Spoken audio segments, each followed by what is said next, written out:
Toen ben je dan... Auw! Geweldig. Nou, lekker zus naar een vlog. Het is hier het snijden. En ik moet de eind nog even verschijnen.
No, niet aan.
En ik ga nou wat oors doen. Ik moet namelijk nog een beest verjagen bij je het hok bij. Want we hadden wat last van een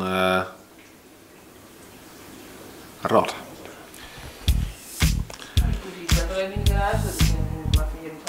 Ja, verdorie. We hadden hier een poesbius in het hok pissen. Jij en ons? Huh? Lekker even. Hoe ken dat? Hoe dat ken? Wat dan? Waarom mag ik dat zeggen? Nou ja, ik heb door hier letten, denk ik. Ja, ik denk het. Gadverdamme jongen, het is echt als een mut. Ik zal eerst die rattenvallen even prepareren. Ja. Ik weet dat ratten die houden van pindakaas. Dat zijn echt pindakaasliefhebbers. Dus nu ga ik puur pinda, dat is niet pindakaas, maar puur pinda. Maar dat is ook goed wezen. Ze komen vooral op €1, dus ik zal even zien, want ik ga een rattenval krijgen van Bram. Bram van Koekhennen. Ja, dus hij heeft mijn naam. Nou, zullen we even zien. Dit is de rattenval die ik kregen had. Er zit ook een touwtje, jongen. Hier, dat kan je mij zo vastmaken, want die ratten die gaan net gelijk daar. En dan, ja, dan beloven dan nemen ze dat ding dus mij blijkbaar. En Bram moet ook daar waarom. Nou, zo dus hem dan. Wie deed het werken, joh? Ik zit op de griem nou. Geweldig. Auw! God, daar ben ik al bang voor. Daar ben ik al bang voor. Ik denk aan dezelfde klauwen ertussen. Die valt zet voor een ander. Ik mezelf erin.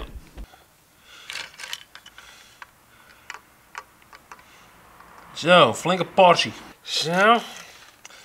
Moet ik meestal waskogen dat je in de val is. Zo, yes. Zo.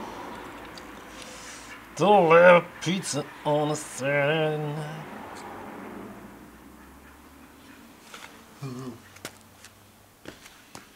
Nou, kom maar weer raar. Ja, ik had toch om een ratten vergif, maar ja, dat vind ik een beetje gevaarlijk. Maar die eindebibis, die zit natuurlijk in het hok. Dus ja. Maar goed, we zullen even zien hoe dit werkt zal. Vond je nou een leuk filmpje? Doe dan een toe omheen, gewoon meer zien, abonneer dan op de Frieske Vloggen. Oh. Oh. Doei. Oh. Ook zo. Doei. Geweldig.